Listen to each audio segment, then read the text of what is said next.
Okay, let's talk about fish. I led a team to investigate whether or not we could train fish to run a maze. Now, these are fish that were already trained to eat from a feeding wand. So what myself, Todd, and Nicole had to do was build the maze and train the fish to run the maze. Now, in order to do this, we used a lot of material from Walmart and from Amazon. So we used stuff like storage bins, chicken wire, foam, we used hot glue, and gravel, right? We had to make sure the water was treated, we had to make sure that it was safe for the fish. Now, in the beginning, we expected the fish to take things slow, right? Because this is a totally novel arrangement, and so it would make sense that the fish would be skittish, it would be shy, it would be overly cautious about navigating this maze.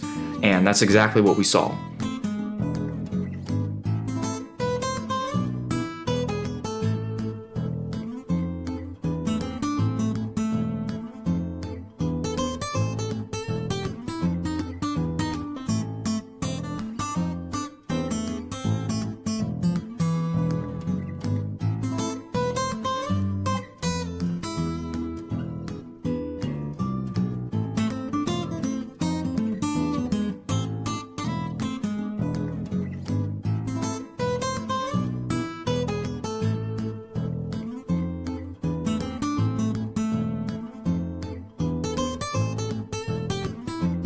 We chose to investigate this as a way of applying Thorndike's law of effect to something tangible, something that you could actually work with in the classroom, similar to how you can apply Skinner's work with RatLab. The law of effect is simply the idea that an animal will engage in certain behaviors, and those behaviors that result in a satisfying state of affairs encourage the animal to do that behavior more, right? So if the animal is going through the maze and it finds food on the other side, then this animal will be encouraged to navigate the maze more efficiently to get to the food. With each successive trial, the animal is expected to make fewer ineffective movements, solving the problem quicker each time, which is what we wanted to investigate with the fish.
Okay, yeah, so we built this maze in the basement of the campus, and we were like, yeah, this is as good a spot as any.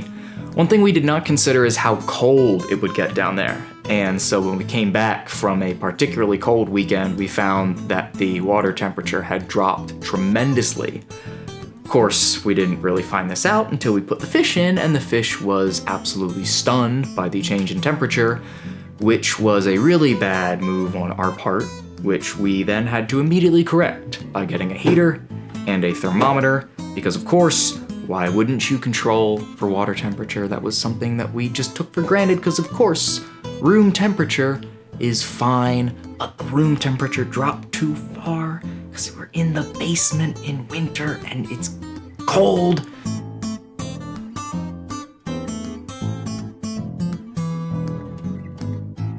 I'll save myself. Alright, camera's about to overheat.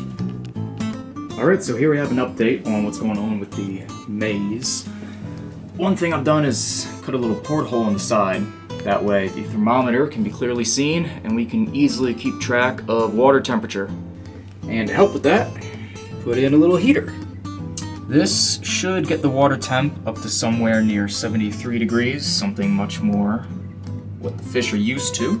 This new heater has been doing its work now for well over a day. As you can see, we are in the green. We've reached a temperature that the fish should be more used to. This is very much a work in progress, and we are making adjustments as we go.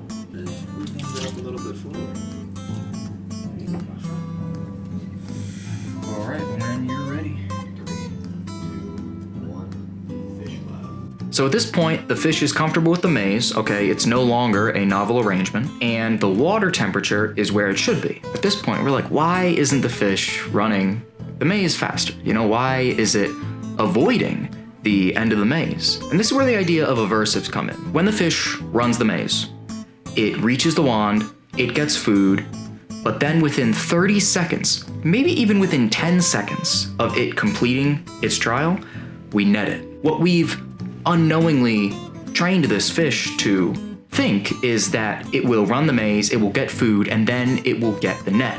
So even though we've deprived this fish of food for many hours prior to running this experiment, so it has an appetite, right? It's hungry, it doesn't want to get netted.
And this has now been put in the fish's head, that when it completes the maze, sure, it gets food, but then it gets netted. That was when we realized, okay, we need to change how we collect the fish. Ideally, we wouldn't have to net the fish at all, but since we do, we decided to give a length of time where we would just let the fish swim the maze after getting its food. That way, it no longer associates end of maze with net. We changed from task A to task B, different spot in the maze. And so now at this point, we've controlled for everything that we think is impacting the experiment. The maze is no longer unfamiliar to the fish, the water is no longer too cold, and we're not going to net the fish immediately. We're going to give it some time.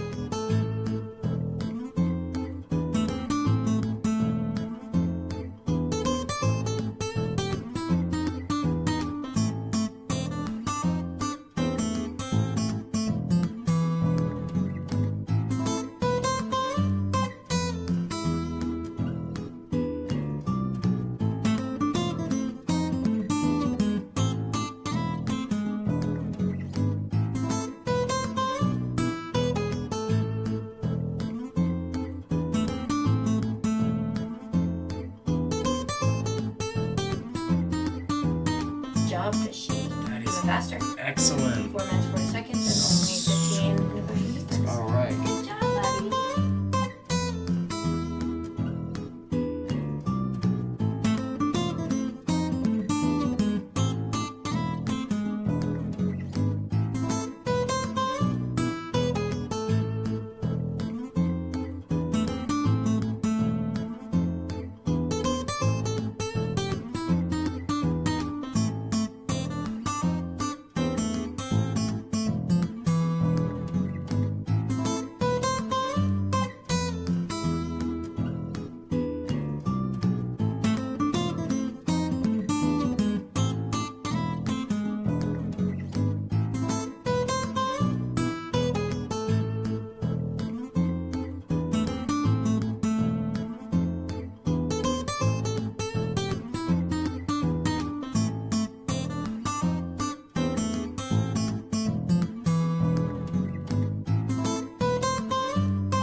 Yes, very nice. That was 37 seconds. That is very nice. Oh my God. Excellent job.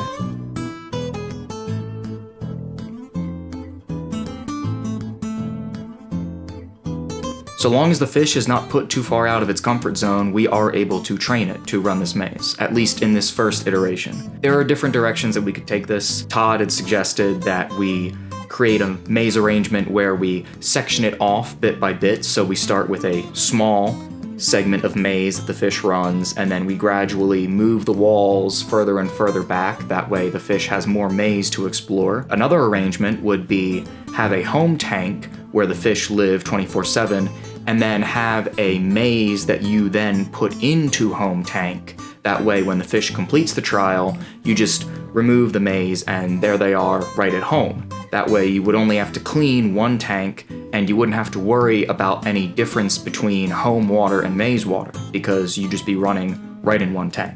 We're still going to do more experiments and we're going to use different maze arrangements to see what other factors we could possibly manipulate. The end goal of this would be to create an arrangement that you can replicate in colleges and high schools even for low cost. So we're going for something that's effective as a learning tool, something that is low cost, and something that you can use not only in colleges, but also potentially in high schools. Okay, well, I've rambled for long enough, so till next time, bye.